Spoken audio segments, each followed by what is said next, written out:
Hello, hello. Hi, I think we're going to get started.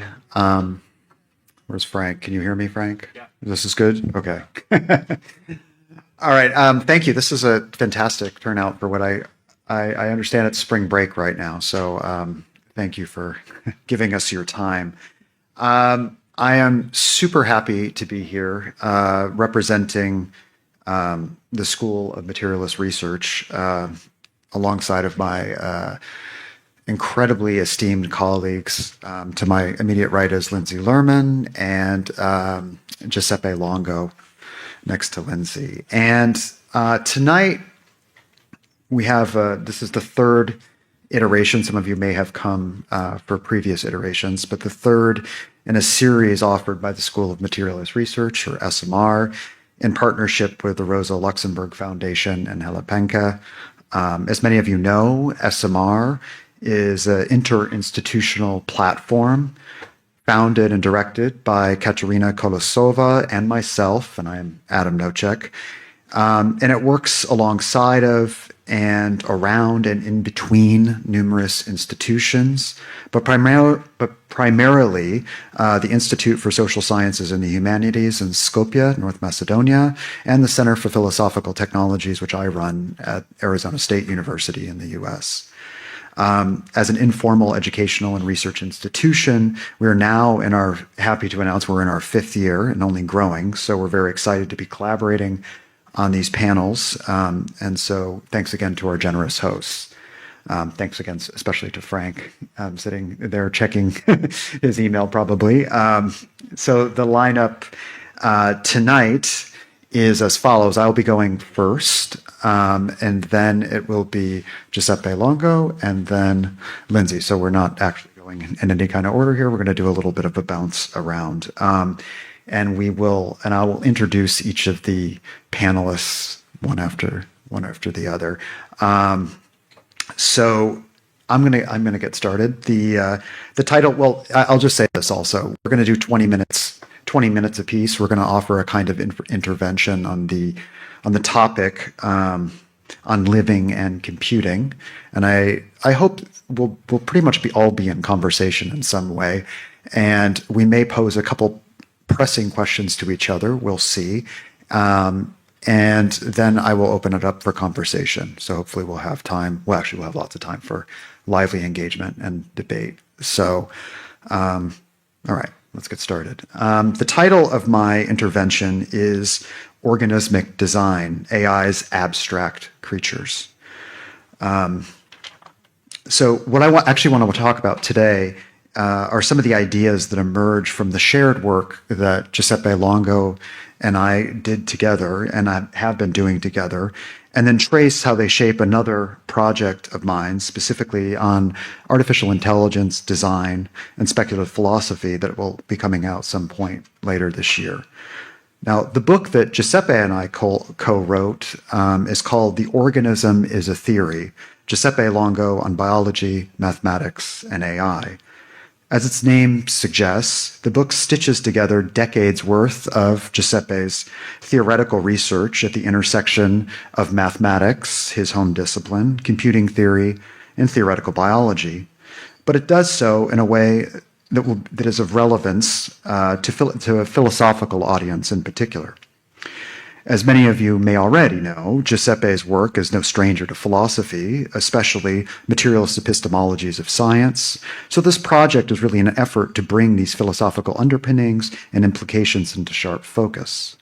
This is especially important given how essential computing has become to materialist philosophies, for better or worse. So working with the University of Minnesota Press, we thought the time was right to make sure that his work, which spans decades and hundreds of peer-reviewed papers, and its legacy could be brought into clear view. Now, critical to the project, which brings together a lengthy introductory essay, a 4-day interview, and essays written by Giuseppe and myself, is tracing how modern computing takes shape against the backdrop of a specific history of mathematics. And however, surprisingly, it's this genealogical horizon that allows us to stay to take stock of the current landscape of experimental and theoretical biology. Critical to the story is that computing was not discovered or found, but it was invented. This should serve as a cold shower to the growing number of theorists across the humanities who speculate, and I emphasize speculate here, that human intelligence is one very limited instantiation of much broader and more complex computational spaces. And the challenge is to see the human as a prototype of computing and not the reverse, the so-called pan-computational thesis. In sharp contrast to such claims, the project demonstrates that computing has a long social history, traceable to the origins of Western alphabetic writing. But modern computing in particular, primarily initiated by the work of Alan Turing and Alonzo Church, is essentially the manipulation of written tokens devoid of meaning. Their work on computing and decidability emerges from the ashes of David Hilbert's formalist program for determining the consistency and completeness of all mathematics. While Kurt Gödel took a first crack at dismantling the program through his incompleteness theorems, it was the question of decidability, Hilbert's and Scheidegger's problem, that remained undecided. In other words, and this is Hilbert's question, is there a mechanical procedure that decides whether any given statement is provable? And this is what Turing and Church, working separately, although arriving at similar results, ended up proving that there can be no decision procedure. There are provable limits to computing. But in proving these limits, Turing and Church also had to determine the nature of computing itself. And thus, to make a very long story short, this is how we end up with modern computer science. It takes shape in the wake of a negative result, or a mathematically provable limit. Much of this history is already known, and it's recounted, or much of it is recounted in the book that we did together. What's less well known, however, is that Turing's 1952 paper on morphogenesis, which to this day is not widely referenced or read, sets the stage for a different genealogy of Turing's relevance. Critically, the paper develops what was already implicit in Turing's 1950 work on the imitation game, his well-known piece on the imitation game. And that's namely the Henri Poincaré's negative result for Laplace's three-body problem, which proved that equational determination does not equal predictability. This is a result that spearheaded the mathematical physics of dynamical systems. Similar to Poincaré, Turing realized that there are systems, like living systems, where the smallest disturbance that lies below the threshold of measurement can produce large-scale, unpredictable effects. In other words, and against how Turing is often remembered, he inherits a history of negative results that stretches back to 19th century physics in order to argue that the discrete state machine, or the DSM, is ultimately incompatible with the unpredictability of living systems, hence his mathematical theory of morphogenesis. The point in recalling these episodes is to underscore that this limiting result for computing has gained very little traction in the biosciences. There are good historical reasons for this. For instance, Watson and Crick's watershed discovery of the structure and implied function of DNA had a part to play, of course, since it overshadowed nearly every other theoretical invention, including our friend Turing's. Since then, research in the biosciences, from neo-Darwinian evolutionary theory to molecular biology and even mainstream epigenetics, has been under the sway of the carefully constructed myth concerning the descriptive completeness of the genetic program. It's as if the miscalculated dreams of Hilbertian formalism still loom large in biology, even to this day. The wager of the book, and Giuseppe's thought for the last couple of decades, is that this reductive paradigm in the biosciences forecloses the positive scientific developments that are possible in the wake of negative or limiting results. Non-Euclidean geometry, dynamical systems theory, and computer science, these are all the offspring of negative results. It's precisely this genealogy that opens the space for a mathematically rigorous theory of the organism that resists the temptation to imagine it as reducible to a finite set of computable functions.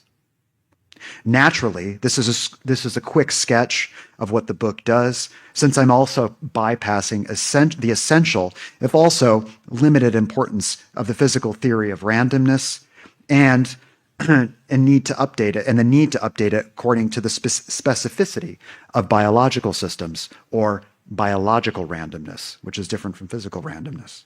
The point, though, is that the work paves the way for a living system to be characterized as a critically extended anti-entropic system. And that's really when the work sort of bears fruit, is this theory of the critically extended anti-entropic system. And as I can say, if you want to know more about it, you can buy the book. But in many ways, though, this is the backdrop for the book I just completed, titled Abstract Design, A New Philosophy of Design Agency in the Age of Artificial Intelligence, that will be coming out in the next year. Now, the premise of the book follows up on some of the basic questions raised in the organism as a theory, but casts them in a new light. Specifically, it engages the basic architecture of deep neural networks and the planetary scale work they perform. And the planetary scale work they perform, and frames them in terms of this history of negative or limiting results. Admittedly, this history is not the dominant or overarching theme of the book, but it's definitely one of its subplots. To understand why such a frame might be important, I want to underscore a possible objection to just about everything claimed about the limits of computing. Namely, this may be true for classical computing, but with deep learning systems, we're well past using symbolic techniques of artificial intelligence, and instead are using connectionist or sub-symbolic methods. This changes things dramatically, or so the argument goes, especially in the biosciences and related fields. Now I want to take a closer look at this. So rather than solving problems, as I'm sure a number of you know, through explicit reasoning, predefined symbols and rules, you could say, connectionist methods learn to approximate relationships between inputs and outputs through iterative adjustment. Put another way, these methods approximate target functions. That is, they provide a good enough estimate of stable mappings between inputs and outputs that are unknown in practice due to being unspecifiable or too complex to formalize. Thus, neural networks thrive where knowledge of a problem is partial, relations are nonlinear, and the world exceeds formalization. In other words, connectionist systems deal with the complexity of the world, like the living systems Turing was concerned with, that symbolic methods simply cannot, or first-generation AI. Precisely because in classical computing, everything needs to be known in advance for symbolic methods to work. Connectionist methods have evolved significantly since their earliest incarnation as a single-layer artificial neural network to include deep neural network architectures that spawned foundation models like large language models, as well as a wide variety of next-generation foundation models in science, finance, and elsewhere. Critically, though, in order for these models to operate effectively in a variety of circumstances, which is precisely what makes sub-symbolic methods far more useful in the real world than symbolic methods, neural nets need to be able to respond well, which is to say, make effective approximations to new circumstances. They shouldn't just memorize what they saw in training. They need to use what they've learned in new contexts. They need to generalize effectively. Generalization is what makes neural networks powerful and ultimately useful. They can isolate patterns, instructions, and structures and new data. Essentially, generalization is the outcome of a well-trained model. It is not only optimized for specific examples in the training, but it's also learned broader patterns and structures from these data that pertain to new circumstances. In many ways, generalization is the backbone of deep learning systems, since without generalizability, the model has essentially memorized the training examples, but is not useful in variable conditions. This is often what's called overfitting. Now, in all this, what matters is that effective generalizability doesn't entail that these machines actually solve problems. Instead, they create approximations based on learned structures instead of discrete elements that may be more or less useful in different contexts, although not for reasons that can be explicitly understood. And yet, what's often overlooked is that effective generalization presupposes that the target function or that a target function exists. Whether we're dealing with molecular or cellular environments or complex urban systems, generalization makes a fundamental ontological assumption, namely that there are computable functions in reality and that they can be approximated in a variety of contexts. Without this assumption, there's no ability to determine how well the system performed, and thus whether it generalized effectively. This is exactly the kind of computational ontology that underwrites the presumed success stories of AlphaFold in the biosciences and AIoT, like city brains in urban environments. This view is only reinforced by the well-known mathematical existence theorem dubbed the universal approximation theorem. It states that a relatively simple neural network, just a single hidden layer with enough neurons, can approximate any continuous function as closely as we like, provided that the function is defined on a bounded domain. In other words, if there is a function mapping inputs and outputs, then in principle, a neural network can model it.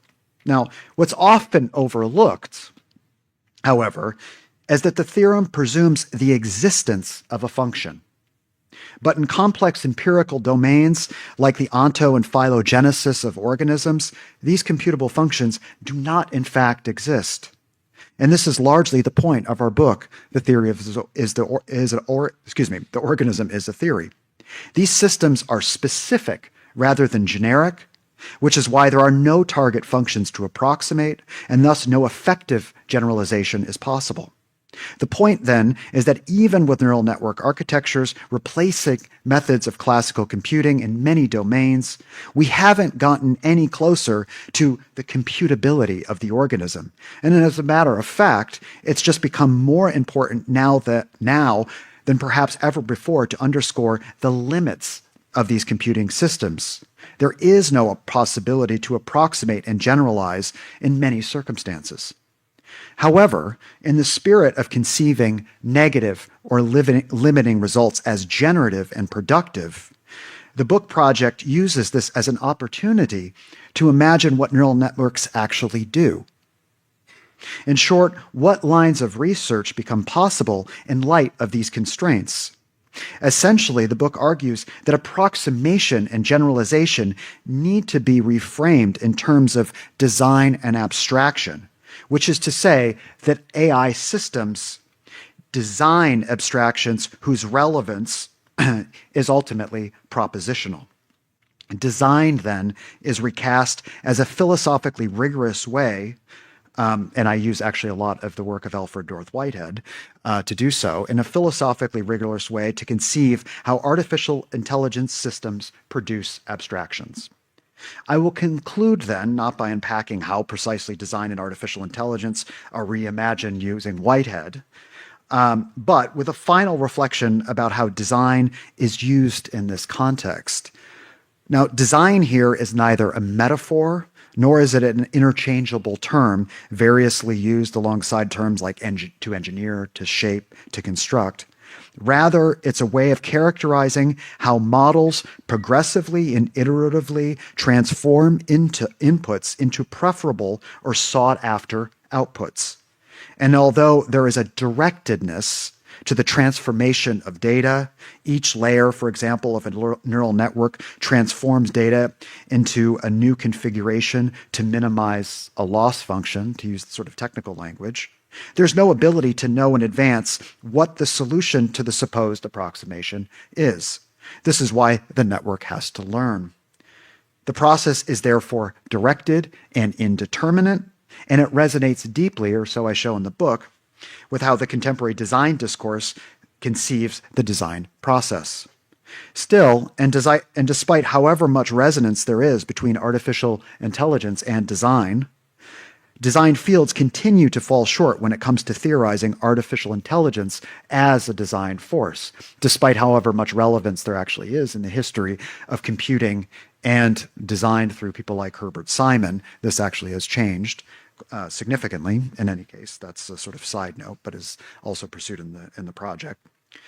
But the reasons for this become more clear in the book. Nevertheless, this is to the detriment not only of design, but also of artificial intelligence itself. This is why a specific kind of philosophical invention is necessary. Appropriately framed, it unearths not only what it means for artificial intelligence to design, but also how artificial intelligence itself needs to be recast, namely as an abstraction designer. While the details of this intervention cannot be drawn out here, suffices to say that the project makes the following wager. These machines don't reflect, represent, or discover enduring patterns in the world. They abstract from it and thus create highly localized and specific framings of it. How precisely the network performs this design work is where the question of agency becomes all important to address. The critical point, then, is that the agential nature, if you like, of artificial intelligence design cannot be pinpointed or identified, as in that's where the agent resides. Design agency is rather distributed across the environment that imposes what can be processed and the network that internally processes this imposition. The design agent is at once internal and external to the network, simultaneously the structuring environment and the processing system. You could also hear echoes or resonances of Alfred North Whitehead's understanding of the subject and superject here as well, for those who may be interested in that. But what this means, I suggest, and this is where I'll conclude, is that attention should be directed to the specific nature of the abstractions designed by artificial intelligence rather than the generalities we imagine it discovered. And that's where I'll leave things. Thank you.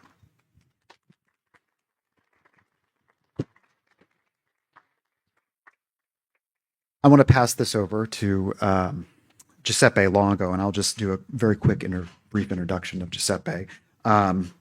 Giuseppe Longo is Research Director Emeritus at the CNRS in Paris and is also Professor Emeritus at the École Normale Supérieure. He is the author or co-author of 6 books and over 100 peer-reviewed scientific papers. And the title of his intervention is Heteropoetic Organisms versus Imperative Pythagoreanism. Thank you. Well, thank you, Adam, and thank you for the invitation in this beautiful place. I'm really touched by being here, and I would like to start with a personal souvenir, if you allow me. My mother, Rosa Fazio Longo, knew very well the work by Rosa Luxemburg, and she was a politician. She was active during the resistance. She was a member of the Central Committee of the Social Party, which of course was a secret organization during World War II. And then she was elected as a member of the Italian Parliament after the war, the first time women could vote, and she was one out of the 20 women elected in the parliament out of 600 members. So for me, it's really a real emotion to be here because I heard about Rosa Luxemburg since I was a child from my mother, and I've been in kind of education in this frame of mind. Okay, let's go to the topic here. And I would like to start with the issue of materiality and materialism. I would like to insist on a crucial fact for looking at life. In my view, there is a radical materiality of life. What do I mean by this? That life is made out of a specific matter and no other. I mean, the DNA, the RNA are molecules specifically constructed by certain bases, certain structures, a geometric structure, which is that one and no other. Our skin, our chair, is that material chair, and there is no other way to construct a living being than by embryogenesis. That is not mechanical at all. You know, a child is not made by screwing a fingers on a hand or putting an eye in a hole. It is produced by embryogenesis, which is differentiation. You start with an organism, the egg, and then it splits and gradually, remaining all the time an organism, it produces by differentiation tissues and then organs. There's nothing to do in the way we construct machines like these ones that are composed by simple elements, simple and elementary components. The cell itself, at the beginning of any multicellular organism, is a very complex object. It is elementary, you cannot split it, but it is complex. And again, it produces an organism by a path which is totally related to the way we construct machines. And it is material in the sense we have no other form of life besides that one that we know from our experience as living beings, with those molecules, those structure, those membranes of the cells, and no other structure. That's why the invention of various dualistic forms we produce along history is really a human invention, a fantastic one. Think of writing. I mean, when humans invented writing in the fourth millennium before our time, they did something amazing. They made visible, they made there something invisible. Our speech, language is not visible. They could see it. It was there. They introduced a first form of separation that is founding our humanity from that moment on. And in this way, they introduce a form of abstraction which is entirely human in that way, and then within it they invented a peculiar form of abstraction which is alphabetic writing. We can see a form of continuity going from the drawings in 20,000 years ago in some caverns, in some like Lascaux in France or Altamura in Spain. And those drawings, then you understand the path that could lead some population in Mesopotamia. Everything started in Mesopotamia in the 14th millennium to invent ideograms, to invent hieroglyphs. But the alphabet, which was invented 1,000 years later, is very peculiar. Is the notation of linguistic pitch, is a musical notation. It's very different. It's an incredible form of abstraction. And this alphabet originally was like ancient Arabic and ancient Hebrew, was only consonants. There were no vowels. So they needed an interpretation to be understood. Again, you see this form of dualism invented by humans. I mean, having there our language, our thinking, they could see it there. It's outside our interaction. It is stabilized in a stone, in paper.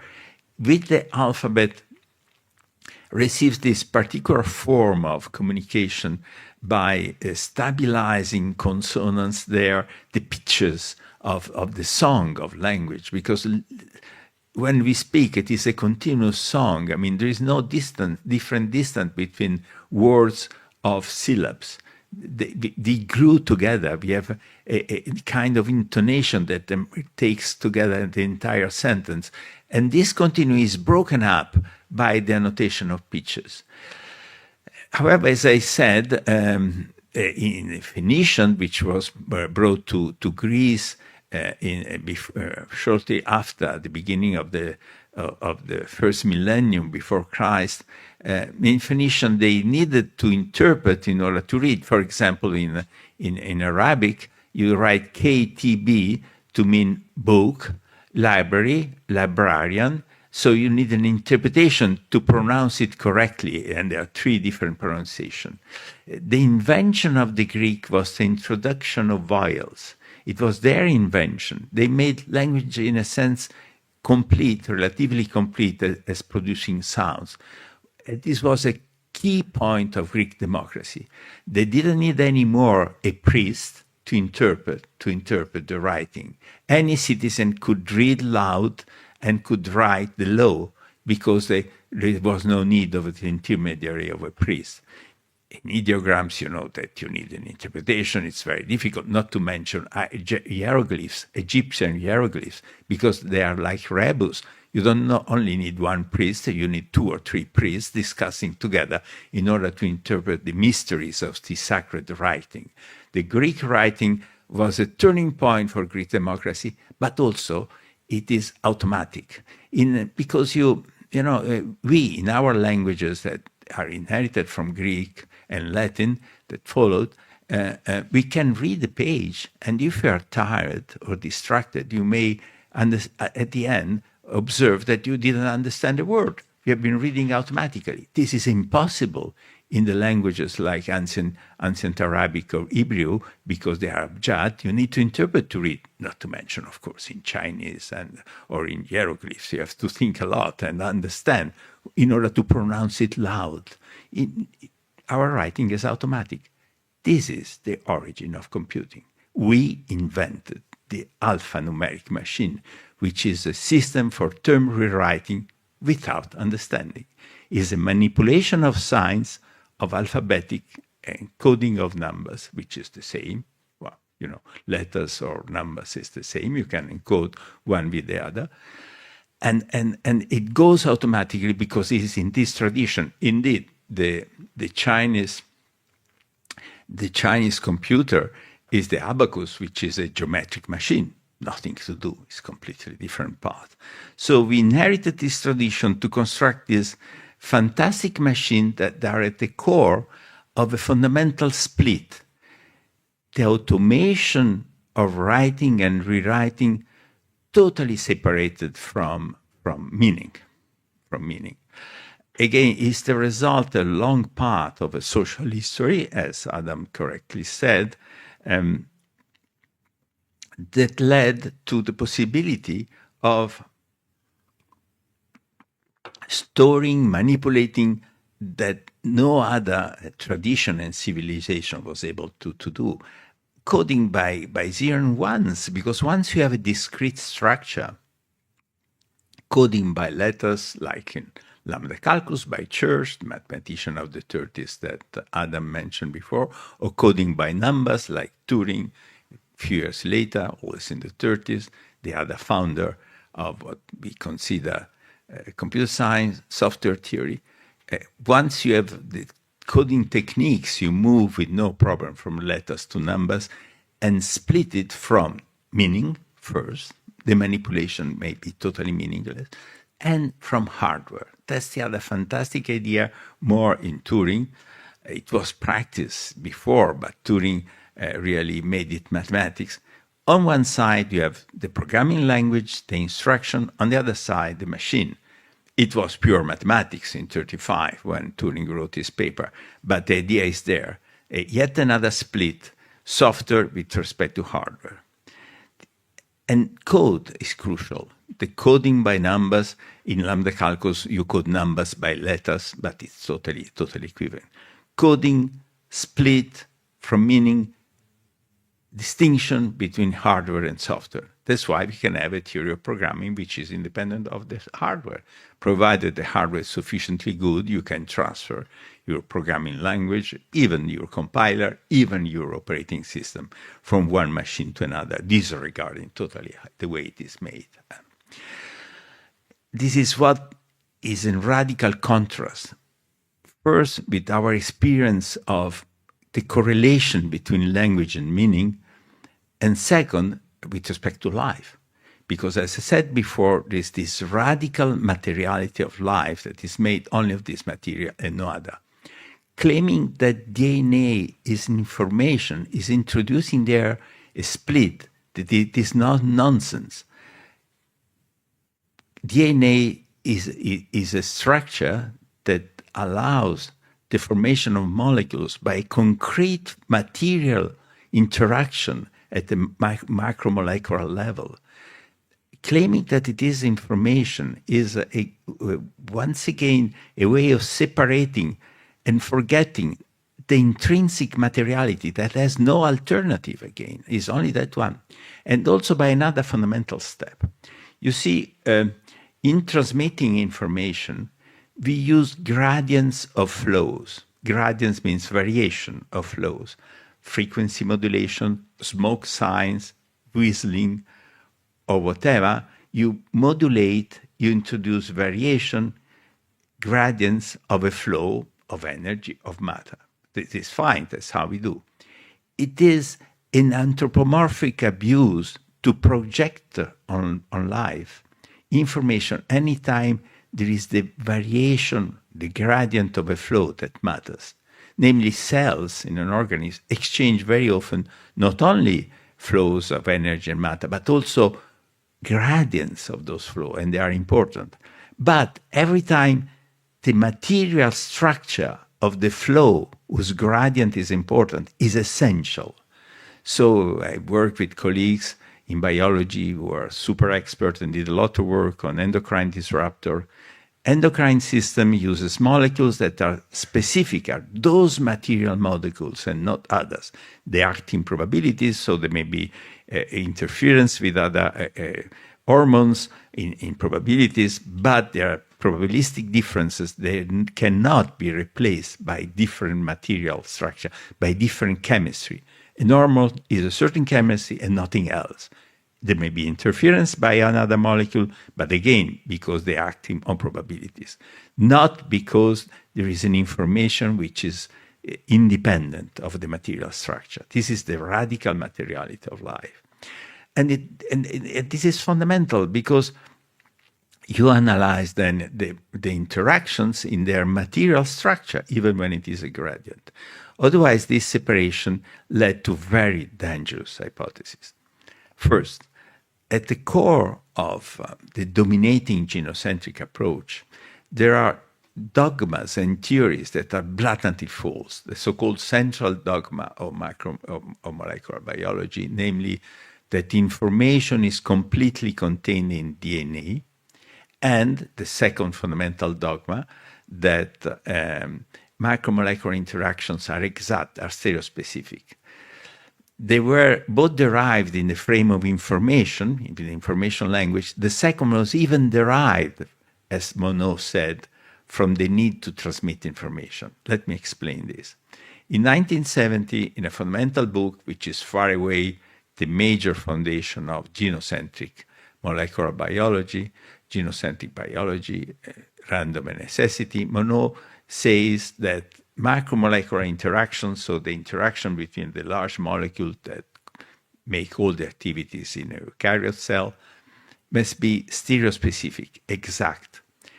And this is necessary, says he, because they need to transmit information. So this property was derived against, for ideological reasons, for this myth of information, against the evidence of physiochemistry that since the 50s treated macromolecular interaction by statistics as stochastic interactions. Why?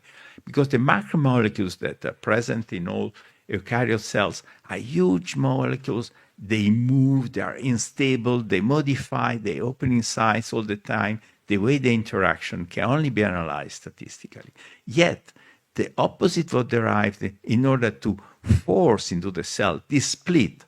On one side, there is information, on the other, the material structure, this hardware-software split that was a major invention for constructing machine, but it is catastrophic in order to understand life. So the radical materiality of life strongly opposes to this myth based on separation, software, hardware, information and the material support. There is no such thing in organisms. There is no such thing in life. And again, there is no coding, because the theory of coding and decoding is a serious one. It works. And coding and decoding made on discrete structures and like isolated numbers or isolated letters, well separated, is deterministic and predictable. You want to know what the result of a decoding operation, as when you use your credit card, when everything is coded now, it's exact, it iterates identically. Nothing like that in an organism. It is never exact. It is never iterating. That's the other very surprising fact. I mean, considering this machine resembling to, in some way, imitating a human, while at the core of these machines is the exact iteration. It's your experience. If you launch your application, whatever it is, 1,000 times, it does always the same thing. If once you open your word processing and a comma is missing, you get very upset. I mean, the job is the machine is to iterate exactly. And even in networks, we are able, with a lot of work and a lot of mathematics, to make it iterate exactly. It's not so simple, because in a network, there are thermal fluctuations, electric instability, lots of phenomena that may introduce noise. But with a lot of excellent mathematical work, I have two colleagues in my previous department of mathematics and computer science who are top guys in this matter. They use randomness, they use noise in order to organize the queues in the nodes. I mean, there is fantastic work, so that even in a network, when you open a web page, it opens identically, always the same, unless a human has modified it. And if it is slower, it takes twice, you get very upset. We are so used that this machine must iterate identically. And some guys say that this is like an animal, a human. We never iterate identically. Learning a poem by heart is very hard for us. I mean, when we have to iterate something, we approximate it by reference to meaning.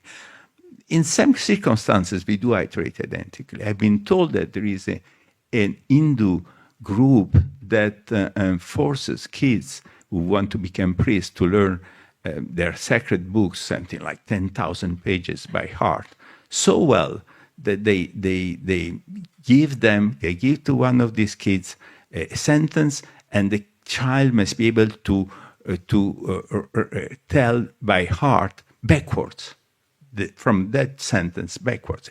You can train a human only by torture in this way to get something. There's no other way. I mean, no human is.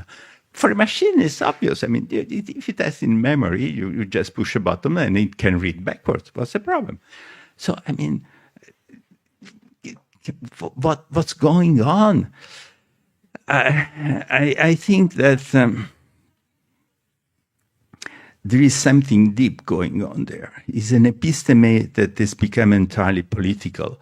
You see, what's common between the AI myth and this genocentric biology is the idea of instruction orders. Because you see, neural networks use fantastic tools from mathematics of continua, differential equation, wavelets, just great.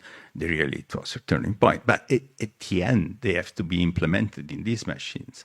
And at compile time and the operating system, they are imperative structure. You get to the discrete, and the only way to move from one pixel to other is to give an order, instructions, orders. So anything you do in AI, at the bottom line, it must work by an imperative language. That this is a style of programming languages in which all operating systems are programmed. Similarly, the idea that the DNA is a set of instructions means that there are orders. They give orders to the organism how to build. Indeed, Jennifer Doudna, Nobel Award of 2020 for CRISPR, well-deserved Nobel Award for the technical work, but she develops the same theory as Monod, which is just catastrophic. And as I said, her book of 2017 says, we can control evolution. We can reprogram animals and living beings, plants, by rewriting the instruction, by giving orders. So in both cases, both in the idea of DNAs of instructions and in the idea of the completeness or the perfect imitation or even better performance of these machines with respect to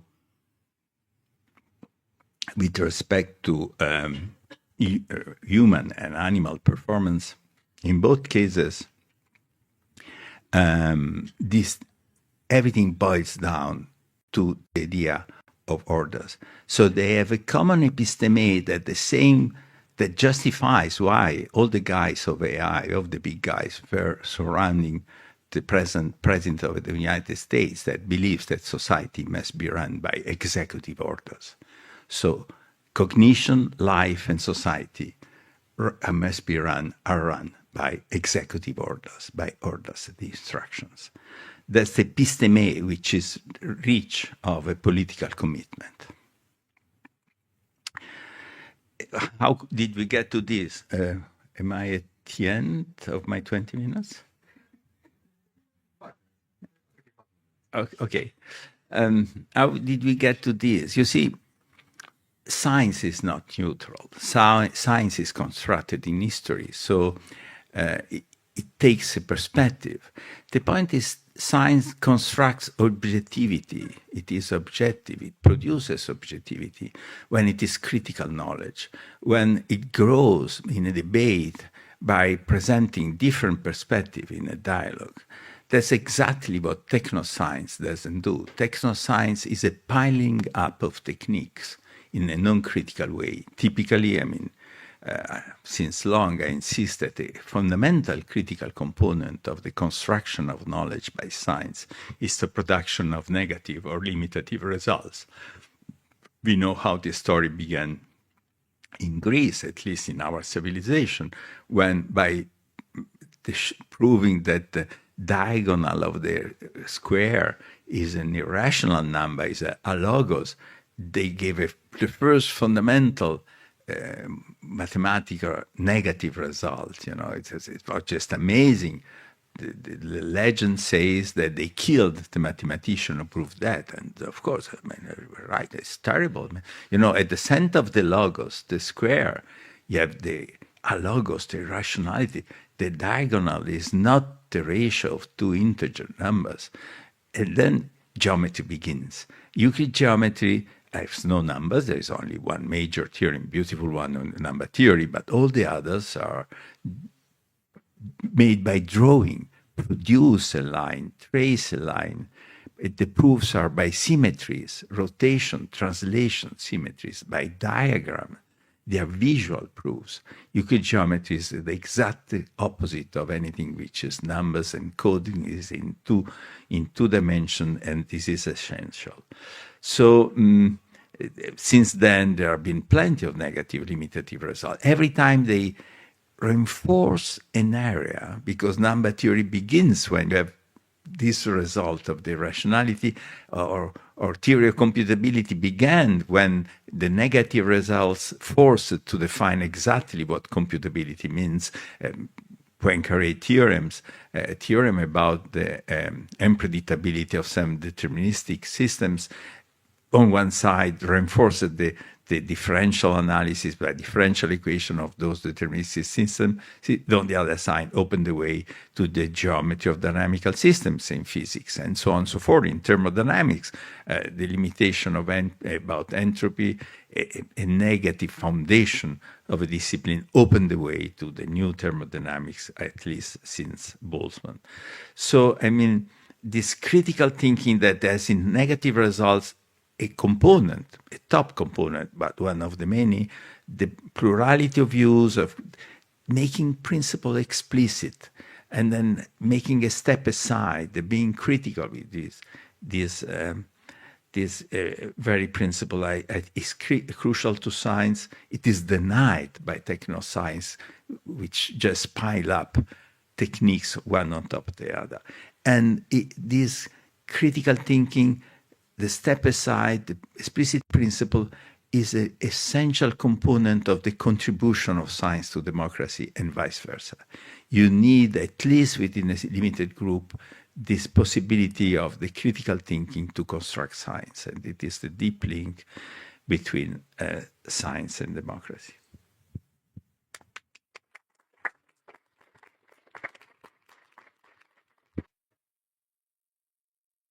Thank you, Giuseppe.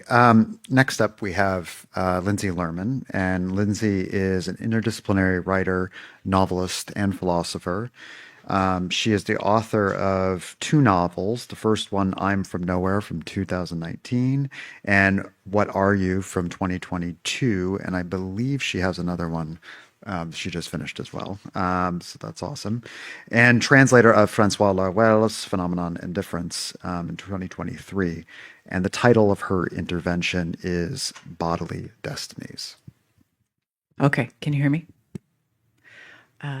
Thank you, Adam. Thank you, Frank. Thank you to the Rosa Luxemburg Stiftung and Rosa herself. And thank you to Giuseppe.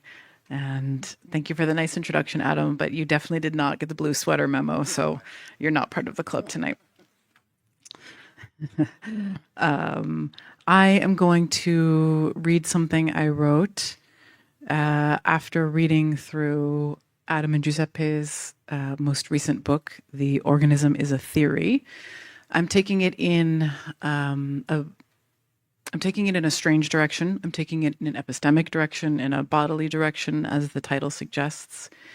And I'm also I'm going to commit the cardinal sin in philosophy of telling a personal tale.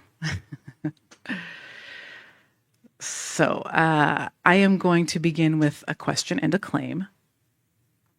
And that is, what is the cost to theory of betraying our dark, mysterious, watery origins? I mean this quite literally. What is the cost? Can we afford it?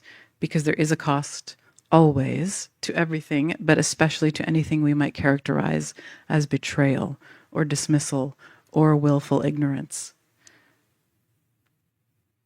So if theory is of little value to techno-scientific innovation, as Adam writes in the introduction to The Organism as a Theory, anyone with an investment in innovation as not just technological advancement, but also as a life-affirming consequence of our capacity for intelligence, must clearly and unequivocally diagnose this as a problem. The problem, that is, the fact that theory is of little value to techno-scientific innovation. And we must especially diagnose this as a problem because theory comes from bodies interacting with the ecosystems that make up the world the body inhabits. If theory lives in the ether or the realm of Platonic forms, it is through our interaction as bodies with the immaterial that theory is born. This means that what we call artificial intelligence is a kind of proxy theoretician. I'm certainly not the first person to say this. Taking place in a machinic body made by our maybe machinic organic bodies, depending on how you feel about Deleuze and Guattari. We could say in response that we're merely instrumentalizing with something like artificial intelligence, merely instrumentalizing all the capacities we possess that make us possible of theorizing. And we tend to instrumentalize this way. And instrumentalization is not inherently violent. So I think it does little good to diagnose technoscience's avoidance of theory or instrumentalization of reason as wrong, except, as we are now seeing, the picture darkens considerably when the proxy theoretician of artificial intelligence is instrumentalized in order to serve more and more powerful killing machines. We might be approaching a threshold in this regard, literally, as we speak right now.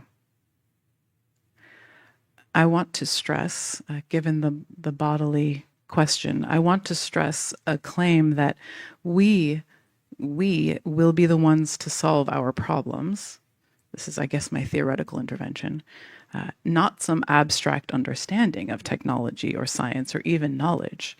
We make those very hyped thinking machines. We have agency. We harness and work with them to build our world. and it is still human bodies, children, who are required to mine for the minerals used to make the wires, the glowing screens, the machines. It is still human hands that assemble.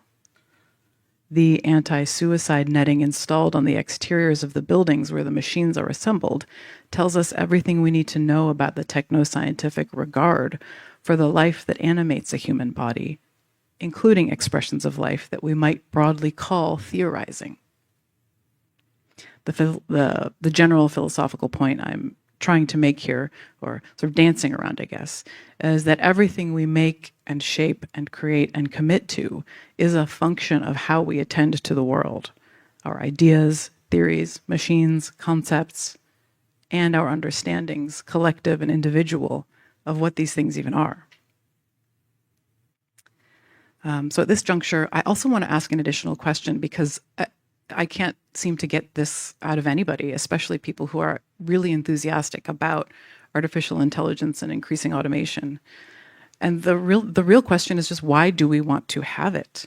What is this doing for us? And what is our investment here?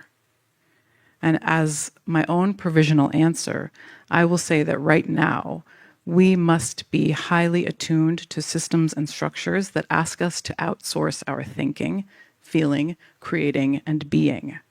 And we must be very, very wary of anything that puts us in a position of epistemic passivity.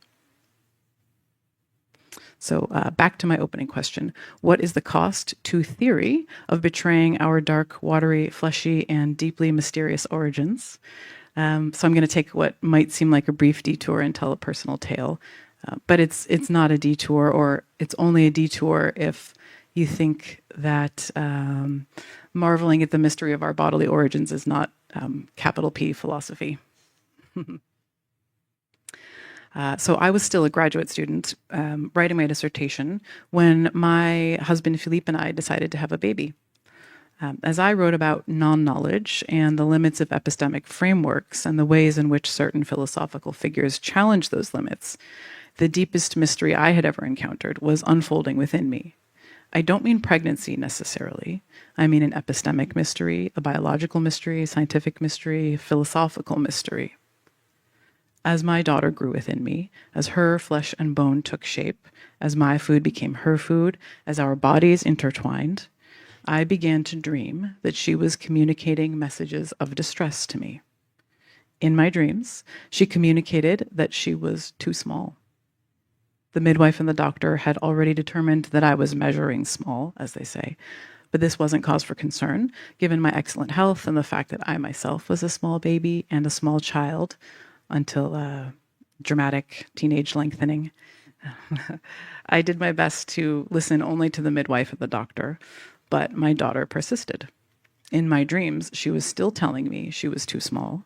And then, in one particularly vivid and terrifying dream, she showed me that the umbilical cord was wrapped around her neck.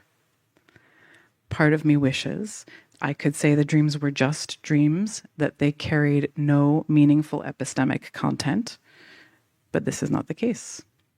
Roughly 6 weeks before she was due, my own body began showing signs of distress, and within days, a team of doctors had determined that I was in danger of total organ failure, as the placenta, an end organ, as it's called, had stopped functioning. And once end organs, kidneys, the liver, placenta, stop functioning, the entire system breaks down.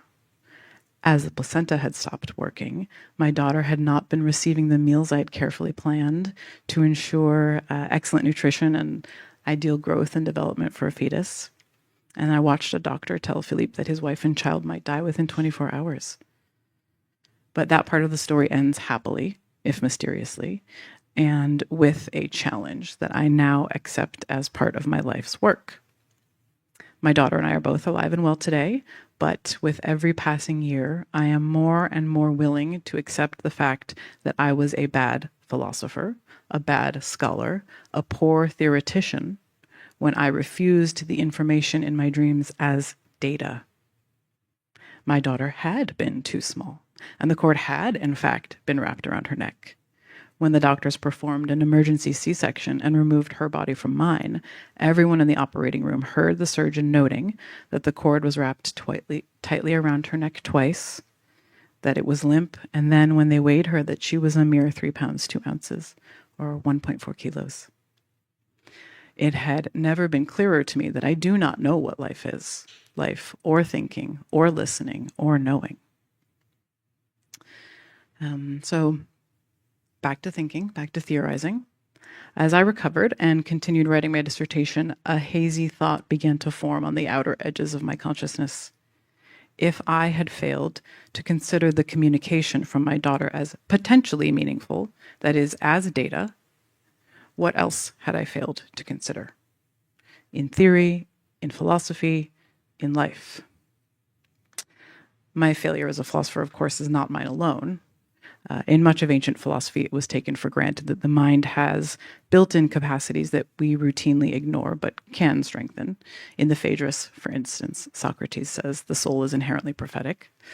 I just happened to live or inhabit a time and place incapable of taking such claims seriously.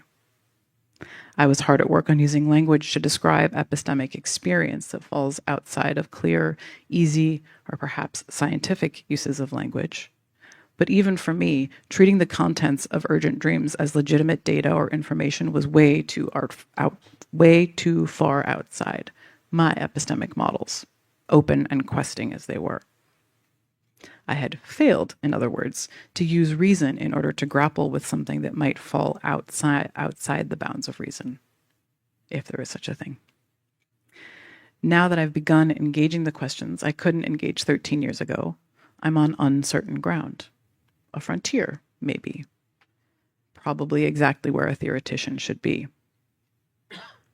I want to return to my claim that we must be very, very wary of anything that puts us in a position of epistemic passivity. This requires innovation of all kinds, not merely techno-scientific or computational.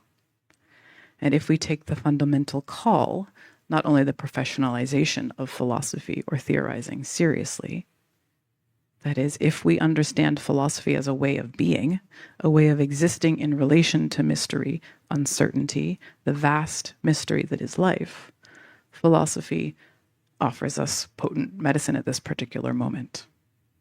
And it must push past every one of its uncomfortable or comfortable resting positions, quite literally. And it cannot necessarily rely on any existing institutions to keep it alive, even and especially if we do not really know what life is.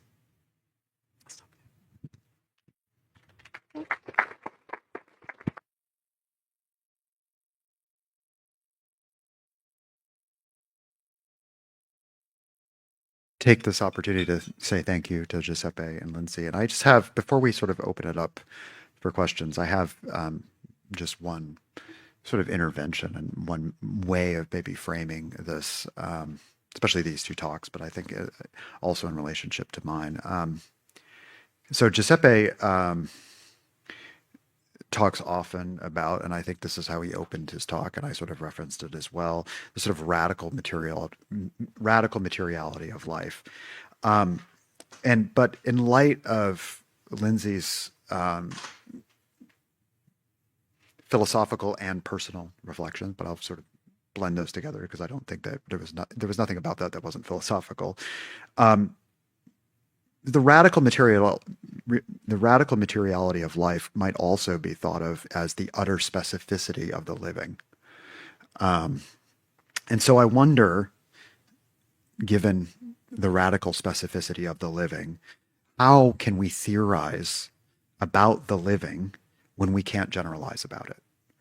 And I wonder if actually the call to tell personal stories is perhaps one of the only ways when you make a blanket statement like, the utter specificity of the living or the radical materiality of life, to actually theorize that it actually it demands telling stories.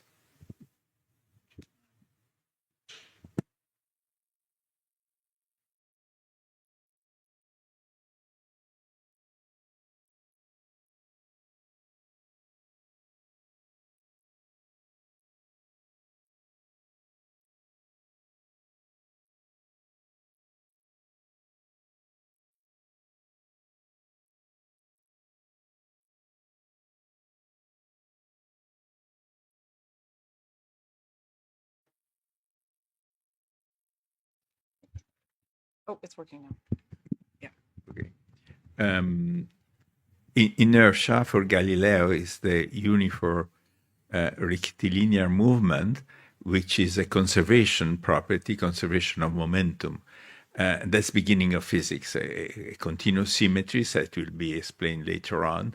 Then there will be conservation of energy, conservation of a quantity.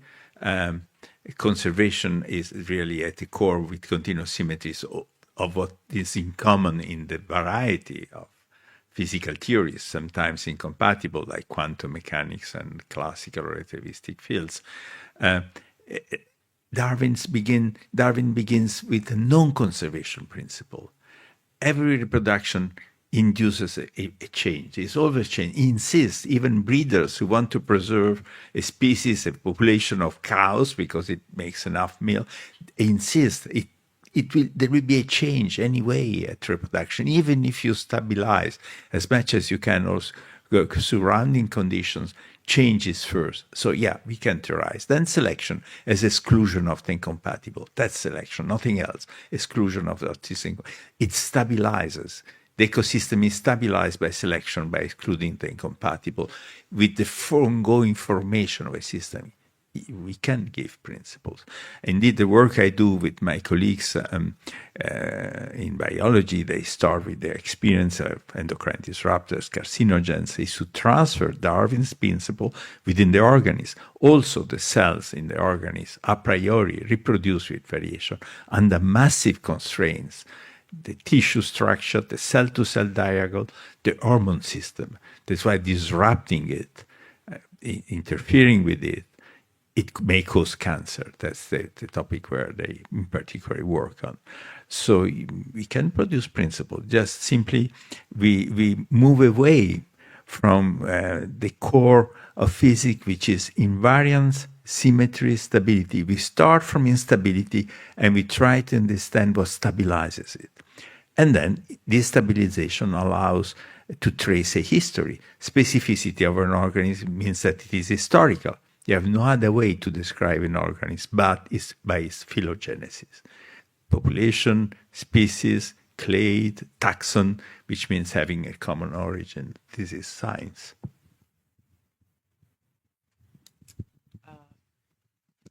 The first thing that occurs to me to answer your question, Adam, is the way that we theorize or do philosophy. The way it's going to have to go is we ask the questions that seem unaskable, or we get to the bit of information that seems untranslatable into conceptual language, and we find that edge where there's something risky or frightening, and we risk it all for this thing that we love, this centuries long conversation. And part of that means confronting the ways in which, in the 20th century in particular, and in the Anglo-American tradition also in particular, there's this kind of ahistorical assumption, there's this apolitical assumption, that you could just do theorizing and that you don't have to think about things like race and gender. Although, of course, there have been really significant interventions in that arena. There's still, I still went to an undergraduate program where, in a philosophy of mind class, one student said, I noticed that there are no women in this textbook, and there are women who've made really significant contributions to this field. And this is not a unique example. The professor at the front of the class said, well, women simply have not contributed anything interesting to this field. I don't care what you say. It's not true. And, this was, to me, this is so much of the tone of philosophy in the Anglo-American tradition, analytic tradition, I suppose.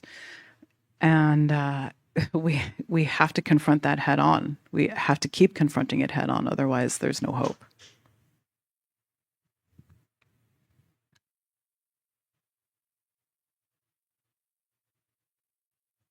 But now is the time to open it up for questions.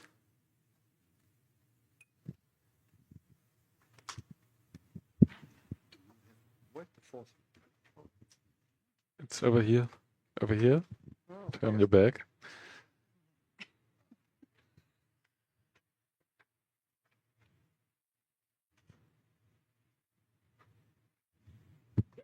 Remarks.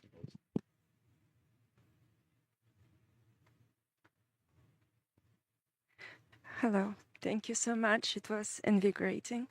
I have two small questions, I guess. So I'm not like really proficient in these topics, but as I understand, during the so-called cybernetic moment, there was this split between information theory and cybernetics, and also neural networks, like the AI of neural networks and symbolic AI. So I was wondering, what's your stance on cybernetics? How does your kind of project ideas relate to these kind of analogies that were thought about during the cybernetic moment? And also, another question related to that, when describing how Stuart Altman, primatologist, used syntactics and Shannon's theory of mathematical theory of communication when studying animal behavior, primate behavior, Donna Haraway concludes that biology is a war child and it likes to play with guns, she says. And I was wondering if you think it's still true and if there are these kind of stakes in the tendencies that you describe today.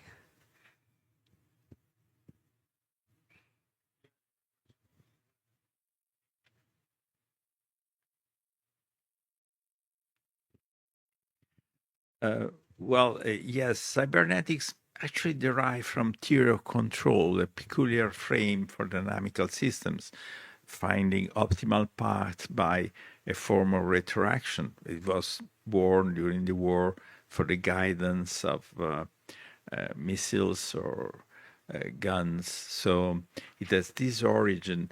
It stayed a theory of control, quite independent from the symbolic manipulation which derived from the project of turning logical rules in a way for handling cognition, which was in fashion till the 80s. And they radically differ at least for the type of mathematics. The first one was in continua, differential equation. The second one was symbolic, writing axioms and then instructions, rewriting systems, but is still now the way operating systems work. And then the third part is the neural nets.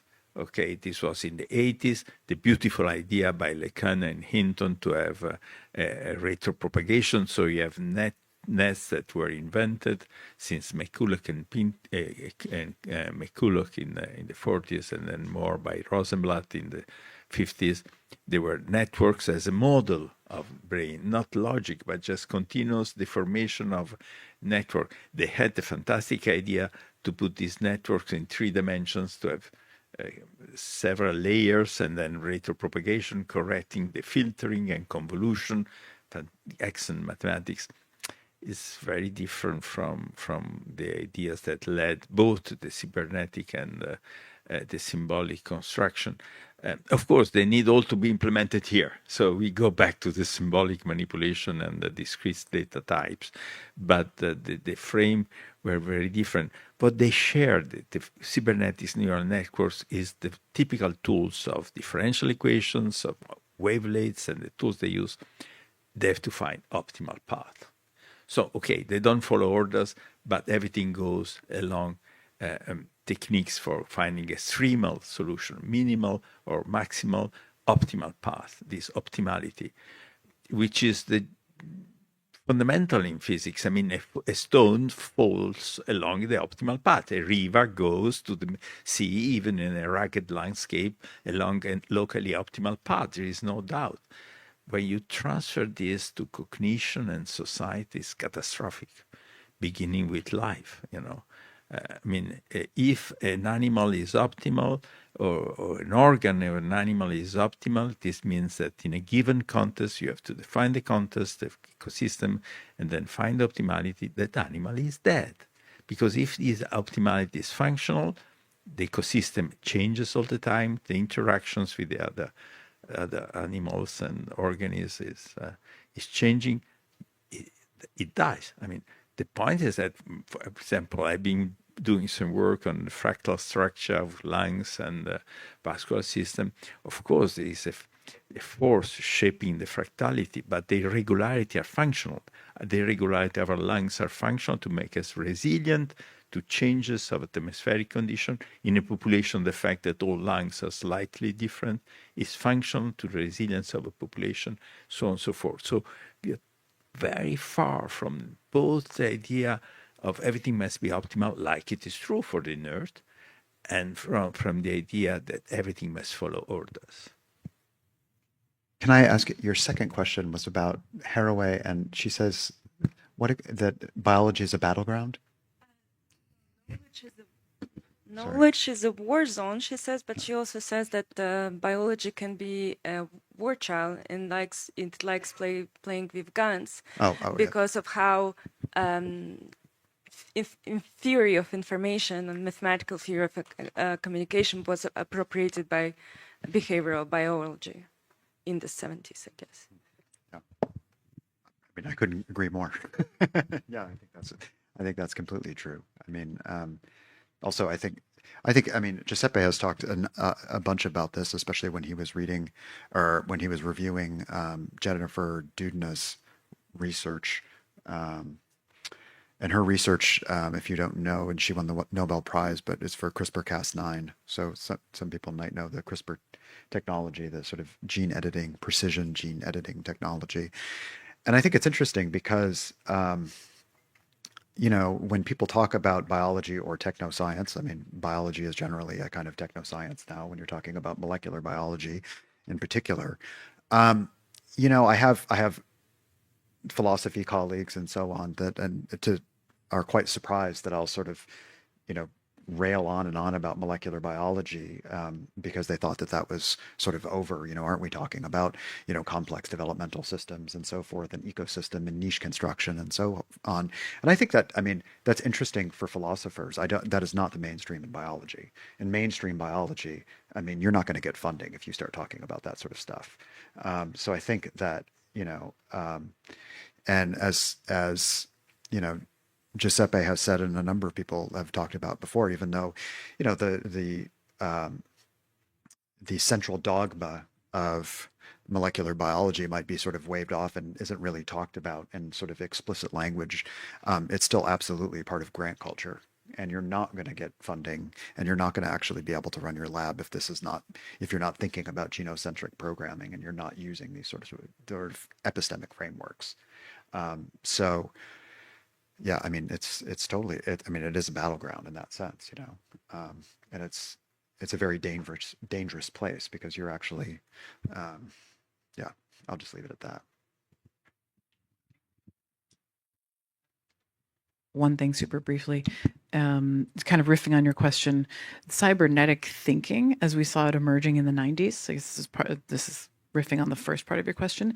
As we saw it emerging in the 90s, I think there was actually tremendous revolutionary potential there. It's kind of radical connection and these informal networks of thinkers and scientists of all kinds using this incredible technology of the internet,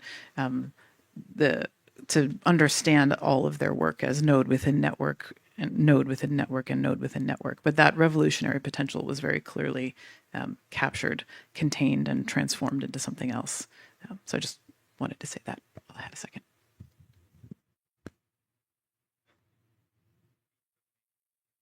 Yes, this is the point, namely from CRISPR, which is a fantastic discovery of how bacteria break the DNA of some viruses, invading them.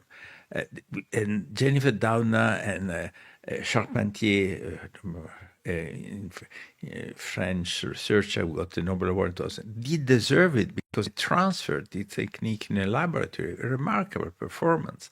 But then this promises that come up with cheating. I mean, they call scissor precision in the lab. What they do, they put lots of cell and their product in a bioreactor. They warm up and shake, and then they choose. They do cherry picking or where it works. Is this precision technique? There are plenty of side effects and known targets reached by the product.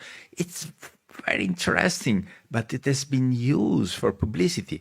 If one compares the 2017 book by Doudna with that one of Monod 1970, Monod's theory, based on fantastic observation and empirical practices, the theory is totally wrong, at least in my approach. However, is a coherent theoretical text, an attempt after all.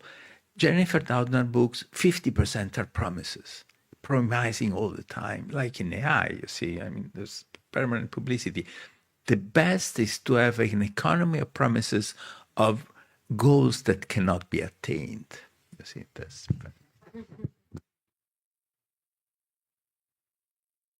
Yeah, I have two small questions also.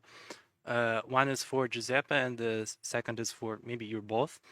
The first one is in your genealogy of computation, I had a feeling that it's actually the moving of Hegelian spirit from the east to the west. Yes, first we have Chinese abstract writing, then Indian. Okay, it's better. Then we have Arabic. Okay, Jewish, almost nice. And then we have Greek, and finally American English. You know, it's like Western. So how reductive is this genealogy? How is it connected to genealogy of math or mathematical writing? Or I understood you wrong, maybe, because we have, Greeks, they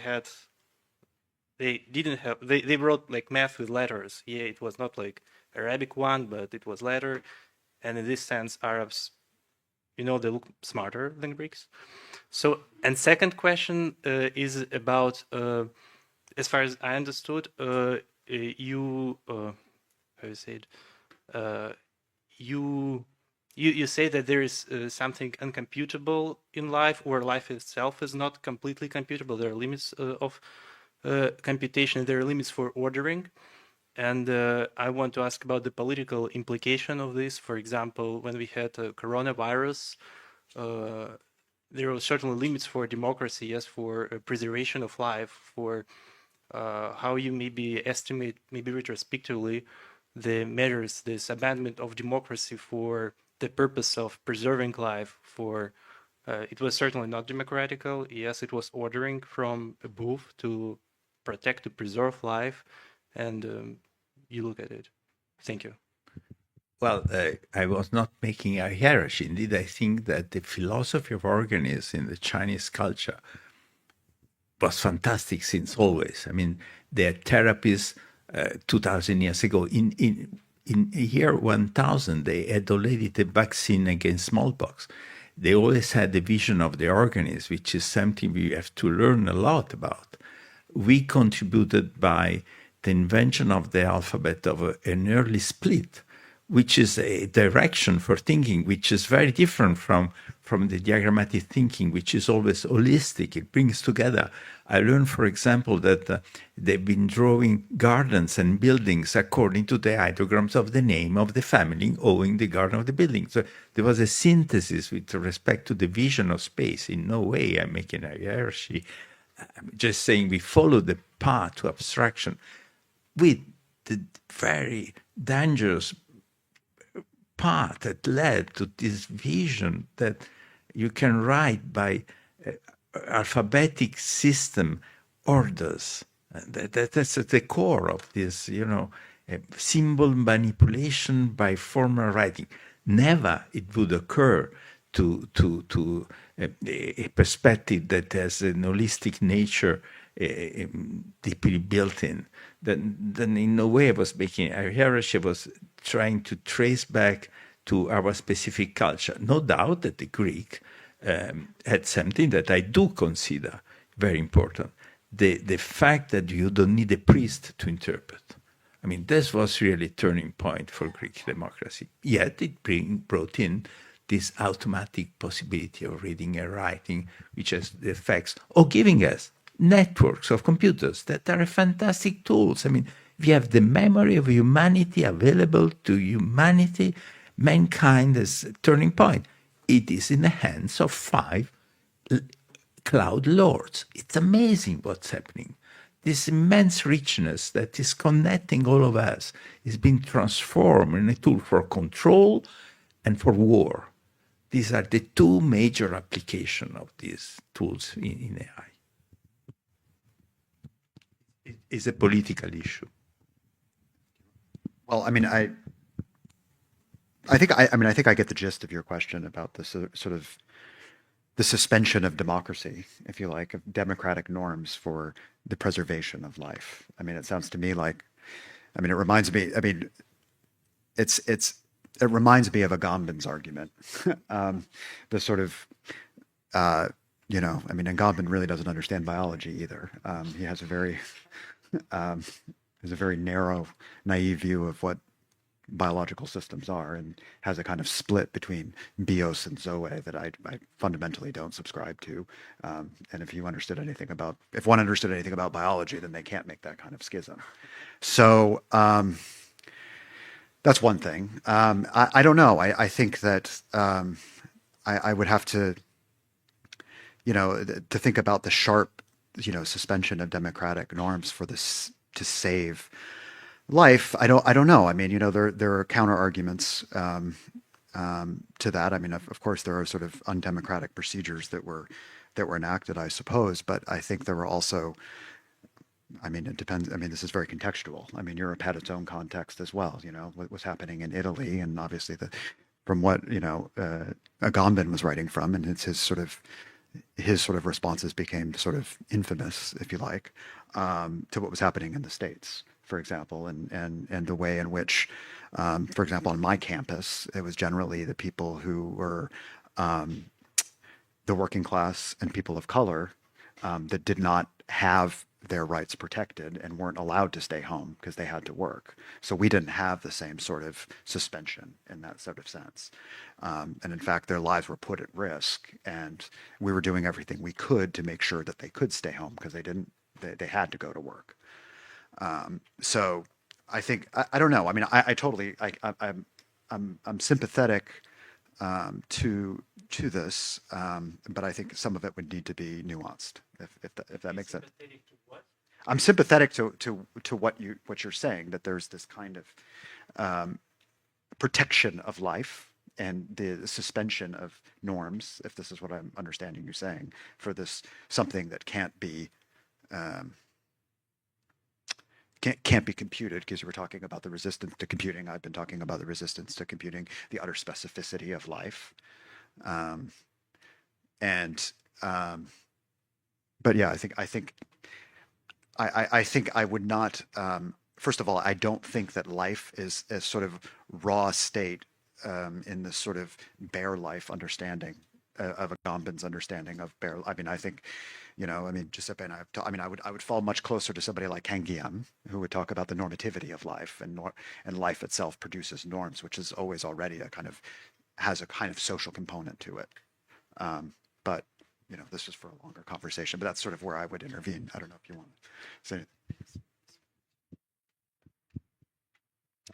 anything. Yes, thank you. I have a question for Giuseppe, but I'm curious if anybody else has anything to say.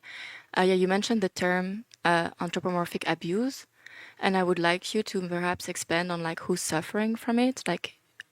Is the machine suffering from it? Are we suffering from this anthropomorphic abuse that we're wishing upon the machine? And returning to the first talk, which was the question about design and engineering, it's can we design, then is the wish to design the machine more human, or is it to actually design it as a third secret thing that we just don't know what it is? And is that the way to sort of walk away from abuse, perhaps?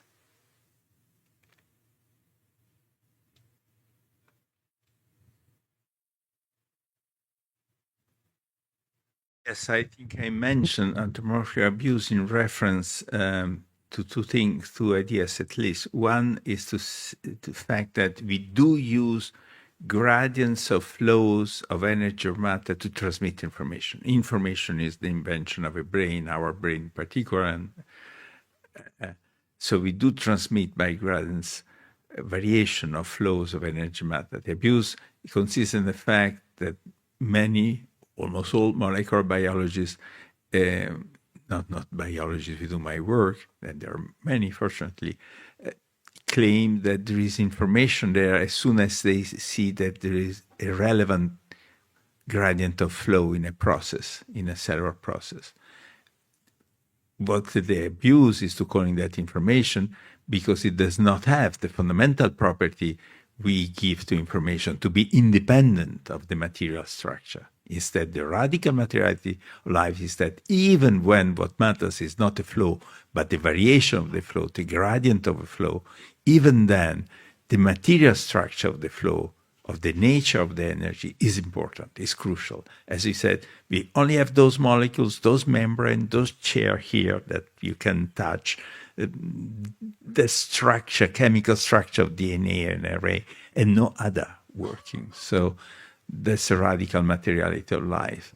And the abuse of projecting notions that we produced. I mean, the notion of coding, of information are just fantastic. It depends on writing. It may be very different, like from ideogrammatic writing or alphabetic writing, but they are forms of stabilizing the flow of language in a very different way and using gradient to transmit it, but it's not in nature. And the other abuse is the very common one, I mean, to projecting cognition when you see writing, but that's because, many identify thinking with writing, which is amazing. I mean, the writing is a very specific form of projecting outside.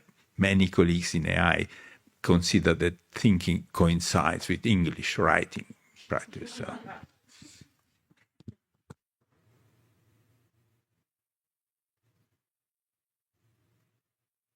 The question of design. Yeah, thanks for that question. I think design is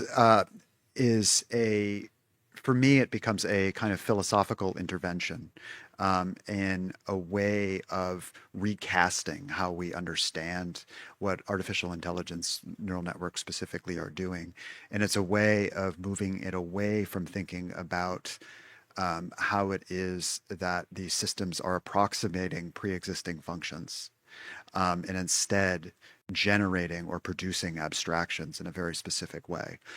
So part of this involves a philosophical recasting of artificial intelligence as a designer of abstractions, but also a reinterpretation of what it is design itself is.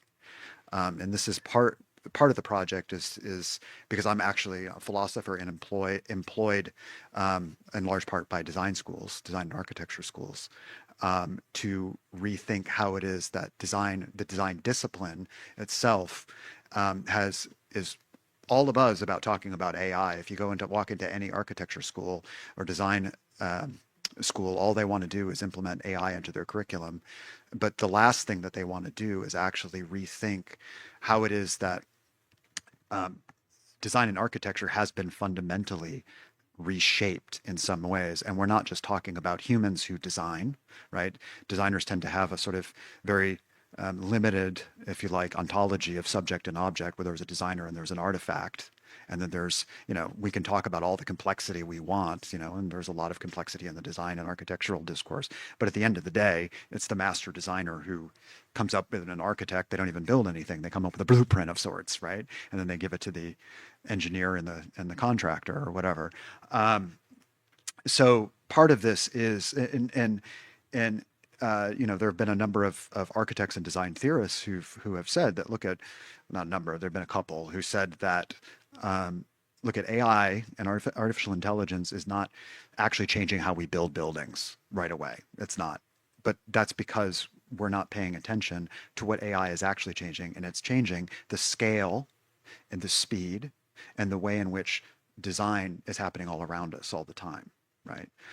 So the design discourse itself needs to be radically transformed, I would say, through the scales at which artificial intelligence is operating. And this, for me, becomes a philosophical intervention, but it also becomes a way of getting outside of certain traps when it comes to thinking about artificial intelligence approximating functions. And part of that trap is functions that pre-exist. And when we're talking about, like, say, complex urban systems, which is something I talk about, and also biological systems, where you have successes like AlphaFold for predicting and designing proteins. Well, the presumption there is that we have computable biological functions, systems that exist, and we're going to use these neural networks basically to get as close as we possibly can to them, so much so that we can design proteins that humans couldn't design because it's better at approximating the functions.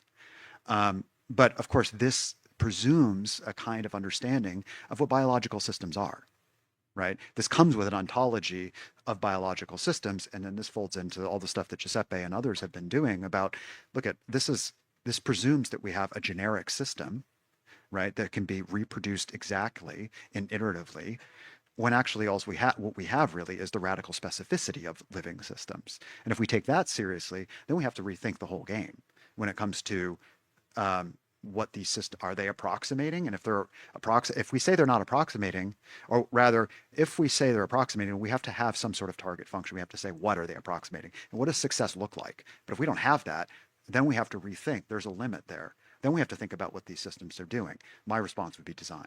They're designing. And they're designing abstractions.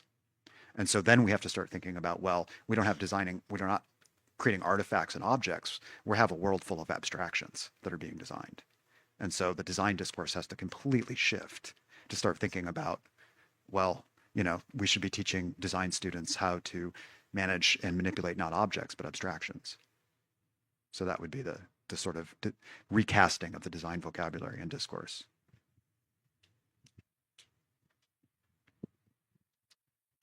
I'm here. So I'm not exactly sure where I'm going with this. It's just like an idea I've been somehow pondering about for a while now, because a couple of years ago when AlphaFold came out, I was working as a structural biologist. And so I was kind of interested in this kind of relationship you were talking about between like language and like, the way that we kind of fixed language to a sort of reality, as you explained before, when the Greek alphabet was somehow invented, let's say.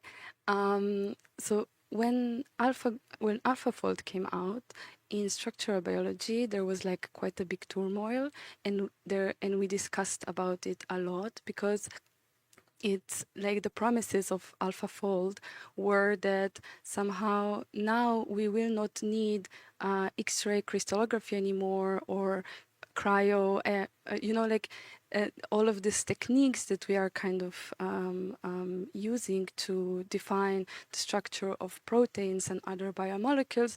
We won't need that anymore. But what actually we had to come to terms with was how limited our understanding of, those biomolecules is, in fact, because what AlphaFold turned out to be a mirror of how little we know, actually. Because, for example, I was at the time working on a protein which was an IDP. An IDP is an intrinsically disordered protein. And so it's incredibly difficult to know the structure of an IDP because it's changing all the time. Why it's changing? It's because it can interact with other proteins and take a certain shape and form to respond to the protein that it is kind of interacting with. I'm not saying that is not, like, it is interacting very specifically with another protein, but it is it can have many functions because it has this non-rigidity and intrinsic kind of disorder.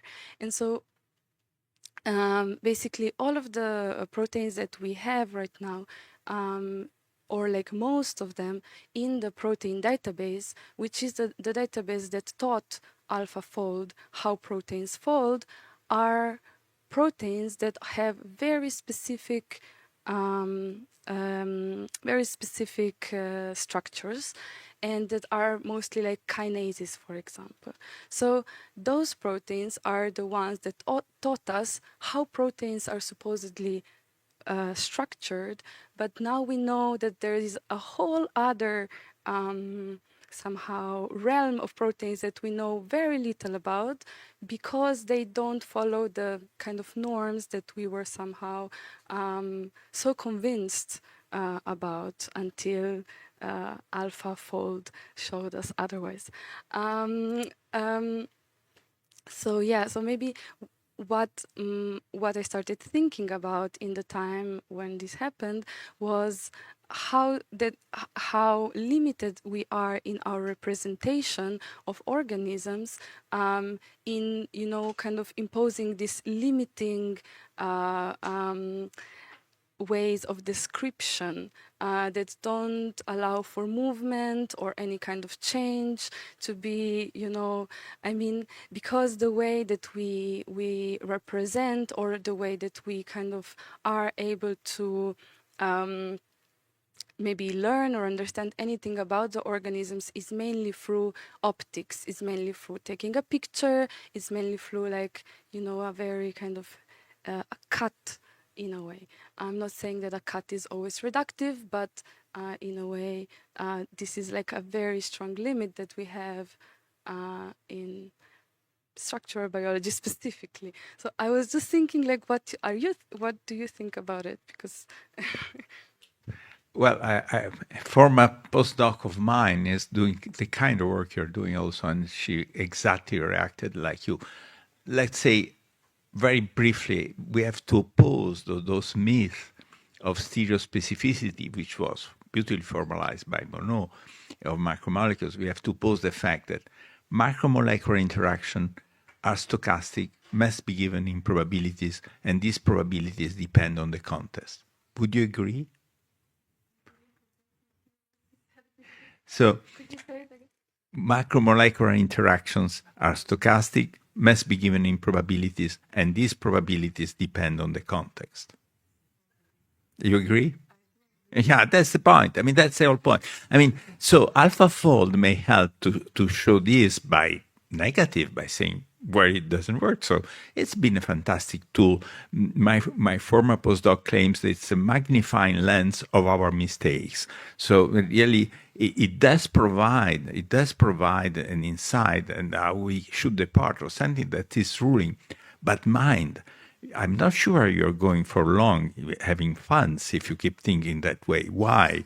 Because the central dogma, the one gene, one protein, Bodily datum 40s is still there. And the stereospecific interactions of molecular, all three things are essential to sell GMOs, to sell pesticides. Because, by GMOs, you can drive exactly by the central dogma. By stereospecificity, you say that your pesticide will kill exactly and only that pest, because it will exactly act on the cell receptor of that animal or whatever, and no other, which is totally false. The pesticide, of course, in high probabilities will act on the cell receptor, no doubt, but then with lower probability will kill everything else. That's what happens to the humus. That if you say that in Latin America, they kill you. In Europe, they don't fund you. They don't give you funds so far. But in Latin America, it's a fact. In a European network of scientists of social and environmental responsibility, we are supporting some colleagues in Latin America to escape to Europe because they risk their life. We have data concerning many, like 30, 40 biologists and journalists in Latin America being killed for telling the story about carcinogenic effect of pesticides by side effects on human health. I mean, 80% in the American continent, 80% of 5 major cultures are entirely GMOs. They're entirely based on the principle we agree that are radically false. So it's very dangerous to say that they're false. All the promises of the increase of productivity, so on, they don't mention them anymore because it's totally false. There's been no increase in productivity. It's been lowering. What's been increasing in 20 years in the American continent, there's been an increasing of 400% of the use of glyphosate and other pesticides. You understand? And in India for cotton, it's similar. I mean, is an entire continent. How much money there is behind that increase of 400% of a product which is for 80% in the hands of an oligopoly?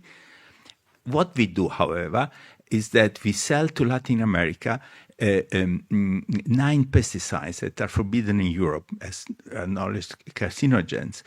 However, we also sell them the chemotherapies, which is a fantastic business model. With Mercosur, it will improve, and we can sell more cars, German and Italian cars, by buying those products.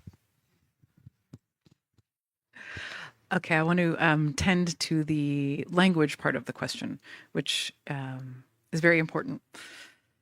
And I think what I sensed was perhaps a bit of concern or anxiety around the fact that as soon as we can identify something with the use of language, we make all these assumptions about stability of the thing that we have just named, or of the naming and describing and transforming into language process. And it's a really significant problem in every single, well, it's a significant human problem. We have this assumption that language is stable, and we need it to be stable in order to communicate, but language and communication are not stable. And there is never perfect fidelity in the transfer from my mind through my mouth out to you. There's just, it's absolutely impossible. We are way too complex, and there's too much specificity at work. There's too much historicity. There's too much everything at work and at play in order for us to just be able to assume that because I've named something and here are the criteria according to which it's been named, that now we can just sort of assume the work is done. I think that's just something every discipline needs to be a little bit sharper about, especially as we do enter a more global world, and science and well, every discipline has to speak globally so much more than ever before, which I think is a great thing, but it is a challenge.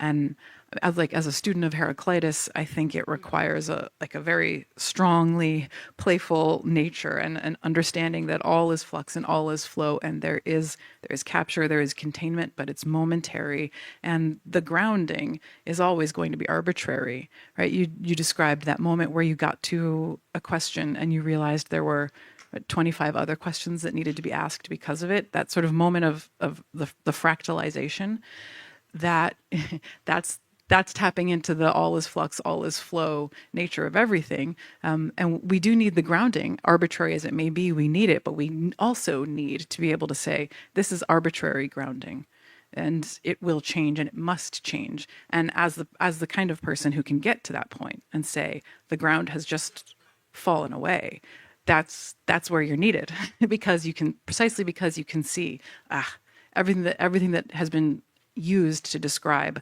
what, why, how, when, where, it's so incomplete, and we need another 5,000 years of studying.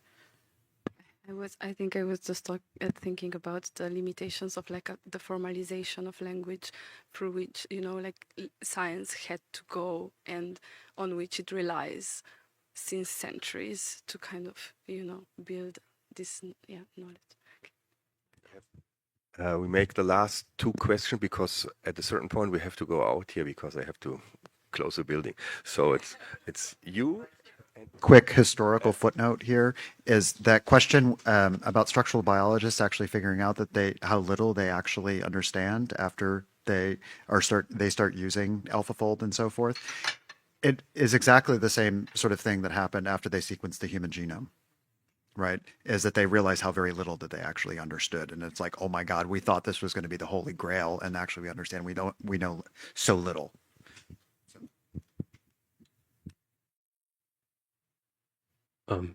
Thanks for a very stimulating discussion. I was definitely captivated by how you address the question of specificity within the domain of biology.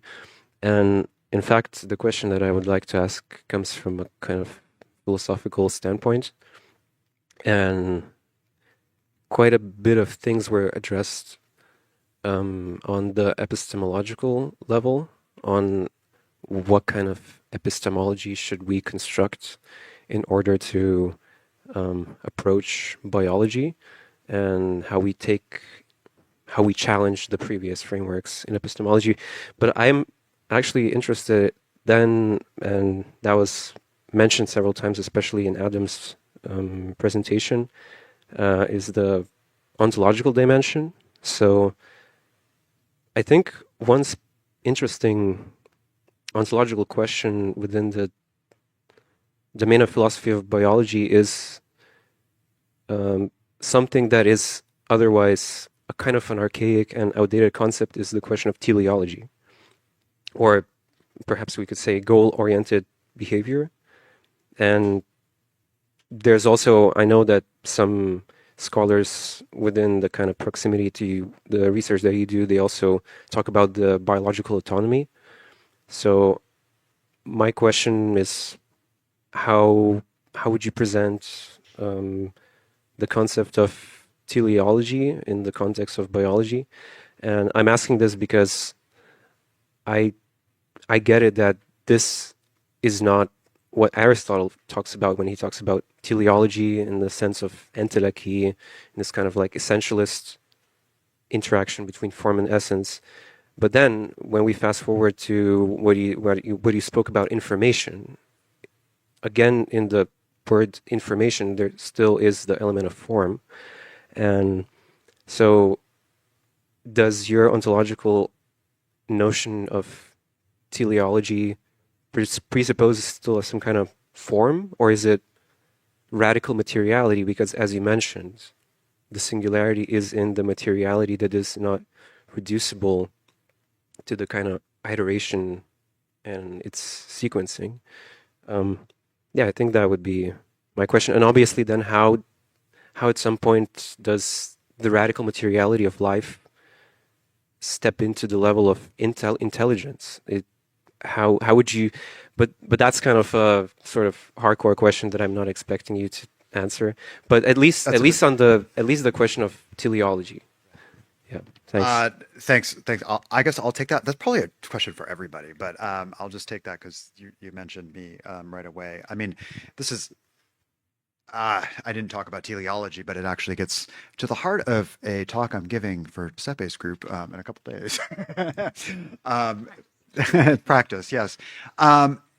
Look, I think within, and I'm glad you sort of thinkers who are adjacent to the sort of stuff that I'm doing, especially within, I guess you could say, a sort of Whiteheadian philosophy of biology, have definitely drawn quite a bit on the sort of teleological tradition, if you like, coming out of mostly Kantian style biology, right? I think, I mean, teleology, yeah, I mean, I mean, for example, in a sort of Whiteheadian framework of thinking about organisms, there's absolutely a teleology, but the teleology emerges alongside of the environmental conditions of the system, right? That you actually only get a kind of end or purpose through that only can be seen after the fact, that only emerges along with the system, the material conditions of the system as it's emerging, and that needs to be determined specifically in each instance by the history of its own development. So the form that the system takes can't be pre-stated, and the way sort of you would say, and sort of as physicists would do it in terms of pre-stated phase spaces, right? You could actually reframe it in such a way as that you could talk about it in terms of phase spaces, but you'd have to say that the organism itself generates its own phase space, its own possibility space as it develops. So I guess that's my way of, and in fact, I mean, in some other work, I've actually sort of, talked about the Kantian version of that sort of question, but framed it in more Deleuzian terms, where you would say that actually it generates its own conditions of possibility as it emerges, right? So the virtual is generated through the actual conditions, and so on. And you kind of get out of Kantian traps, if you like, that way. But you also preserve this kind of idea of a purpose moving, emerging, if you like, through and embryos, if you like, development. You could, somebody who talks about the sort of developmental path of systems. You could think about Waddington, for example. Carl Hal Waddington, who was a theoretical biologist but also knew his math, had interesting ways of talking about this. And actually, Waddington himself formally was a geologist until he read Whitehead. And then he changed his degree when he was at Cambridge. And he was like, okay, I'm going to start reading and becoming a biologist, because he started reading Whitehead, because of the way he was thinking about what Whitehead called concrescence. And sort of Waddington ended up doing interesting things with that. So I would say, I guess, and this is to make a very, very long story kind of short, is that, yeah, you can read a sort of teleology into that, but it would certainly need to be updated. I would update it again through Whitehead. But, Whitehead also has a pretty strong notion of teleology as well, right? He's got a final and efficient cause within his metaphysics, but it does come out in a different way. I mean, you could also respond to this in sort of somebody like Georges Canguilhem, does a very interesting, is situated in Kantian biology in very interesting ways, because he's sort of negotiating the first and third critiques in many ways, right? Because he actually does not want to talk about, he doesn't want to say that the organism itself is objectively analyzable, right? But, and he does draw in interesting ways on Kant's third critique, to talk about teleology, but he also doesn't want to think it's a principle of regulative judgment either, right?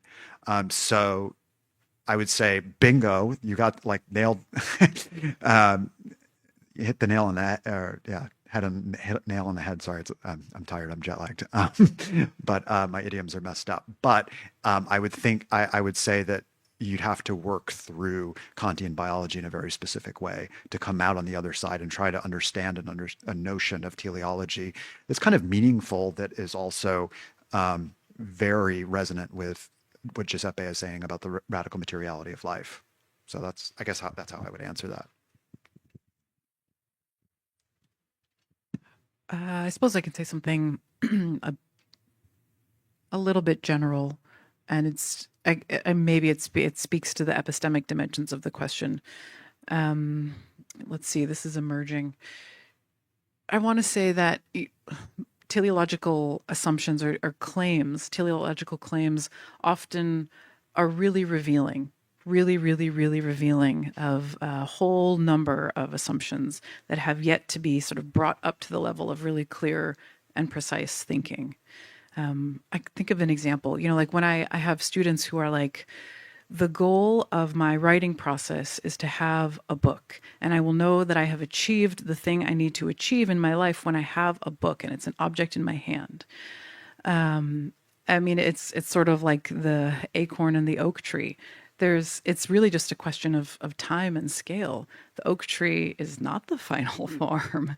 It's going to decay. It's food for mushrooms and insects and everything. And the deep time is necessary, I think, if we are going to think of life as something that moves through us and that we move through and is part of the process of it requires us, we don't even get a choice in the matter, but it requires us to participate in the flow of life, which is necessarily outside of our control.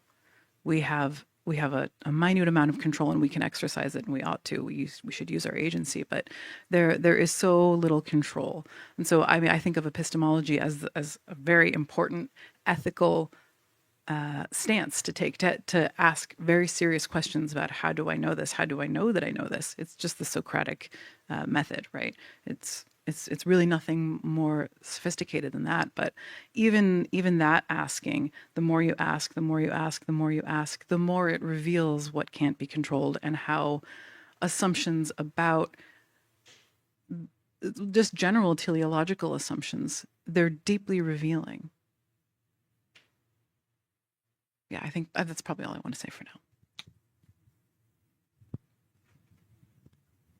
Hello, I'm here. Is this working? It is, right? Okay, so mine is, I think, a quite silly question, like going back to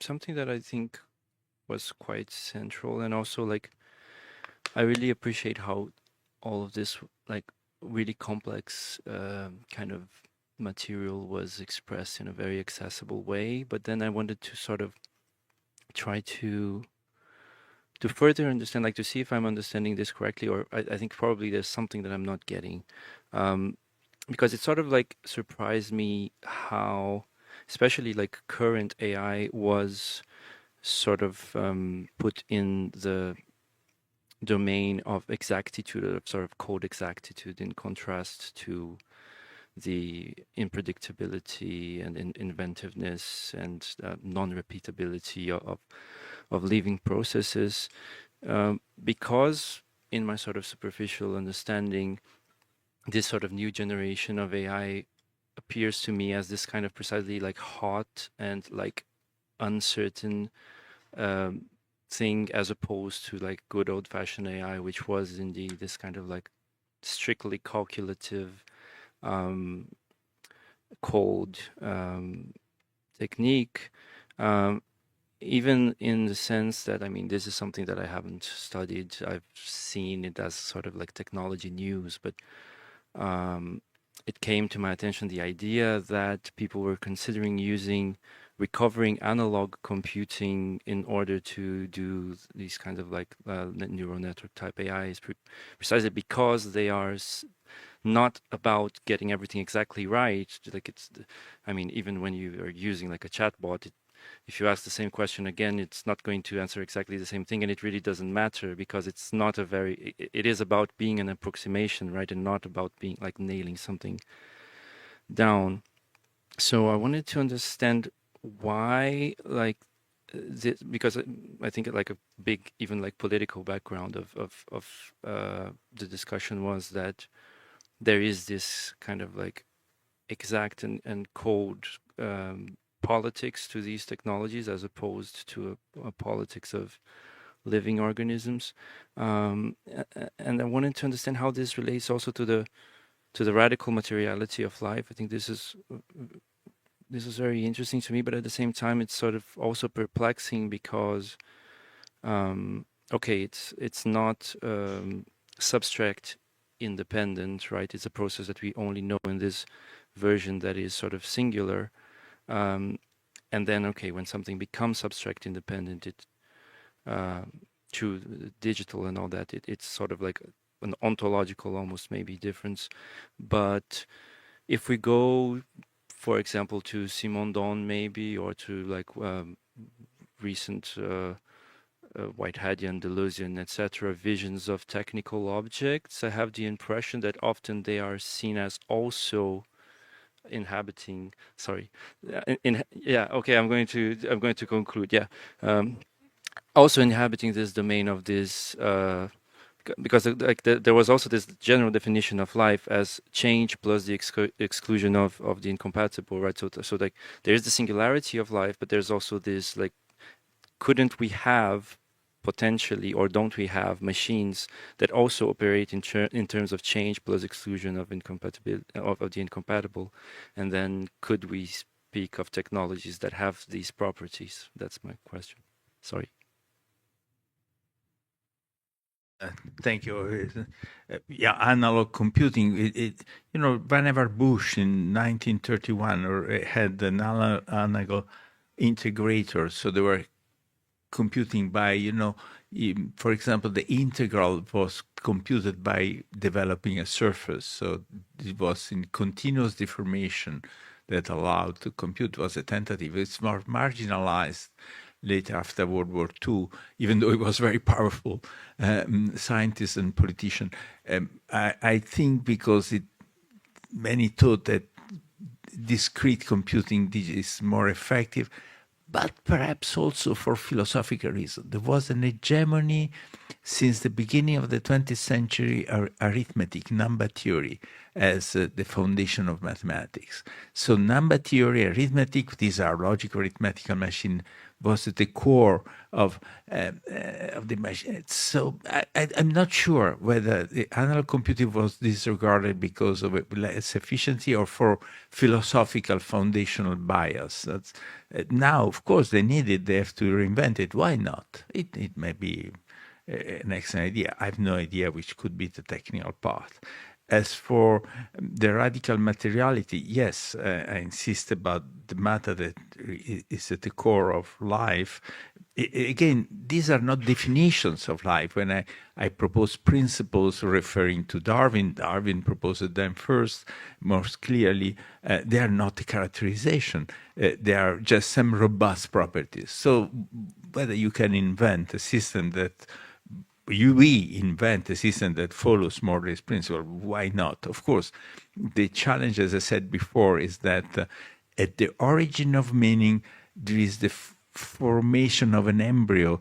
I mean, even in the monocellular organism, retention and protension in amoeba gives meaning to something that affects the protensive gesture. So the protension is essential to meaning formation. The embryogenesis is the locus for the formation of meaning for the forming animal, in particular in the belly of the mother. Think of the rhythm of the heart of the mother, which must be a terrible noise. This rhythm that the fetus, the baby recognizes when it's put on the breast of her mother. That's meaningful. And embryogenesis, as I said before, is radically different from the construction of a machine. So you can mimic in some way, but it's radically different from the embryo, which is formed by differentiation of an organism, which keeps being an organism where a hit, a bumping of the heart of the mother is meaningful because it's a way of interacting with the ecosystem.